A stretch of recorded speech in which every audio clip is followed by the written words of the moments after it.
नमस्कार. श्री स्वामी समर्थ. नर्मदे हर. उत्तरवाहिनी नर्मदा परिक्रमा ही चालू झालेली आहे.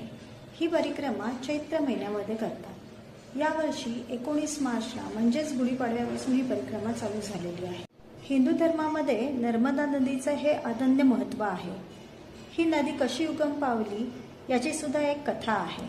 असं म्हणतात की महादेवांनी मध्य प्रदेशातील अमरकंटक येथे एक तपश्चर्या करत होते आणि या तपश्चर्याच्या दरम्यान महादेवांच्या अंगाला घाम आला आणि ह्या घामाचं स्वरूप म्हणजे ही नर्मदा नदीची निर्मिती झाली. त्यामुळे नर्मदा नदीला महादेवांची कन्या असेही म्हटले जाते. अशा या नर्मदा नदीचं परिक्रमा करणं हे खूप महत्त्वाचं मानलं जातं. परंतु बरेच जणांना ही नर्मदा परिक्रमा करणं अशक्य असतं. काहींना शारीरिक व्याधींमुळे किंवा काहींना वेळेअभावही करणं जमत नाही आणि अशा वेळेला आपण ही नर्मदा परिक्रमा कशी करावी यासाठी उत्तरवाहिनी नर्मदा परिक्रमा करणं हा एक उत्तम पर्याय आहे.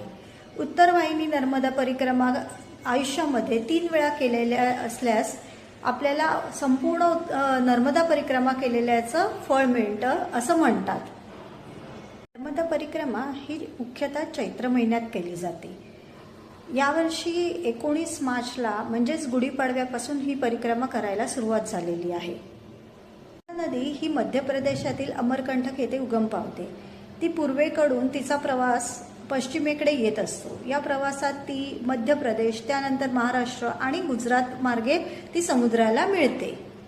नर्मदा मैयेच्या या पूर्वेकडून पश्चिमेकडच्या प्रवासामध्ये जेव्हा मैया गुजरातमधील रामपुरा येथे येते त्यावेळेला ती उत्तरेकडे वाहू लागते आणि रामपुरापासून ते टिळकवाडापर्यंतचा मैयेचा हा प्रवास उत्तरेकडे असतो आणि याच प्रवासाला उत्तरवाहिनी नर्मदा म्हणतात. नर्मदा मैयेच्या या उत्तरवाहिनी प्रवाहाची परिक्रमा करणं यालाच उत्तरवाहिनी नर्मदा परिक्रमा म्हणतात.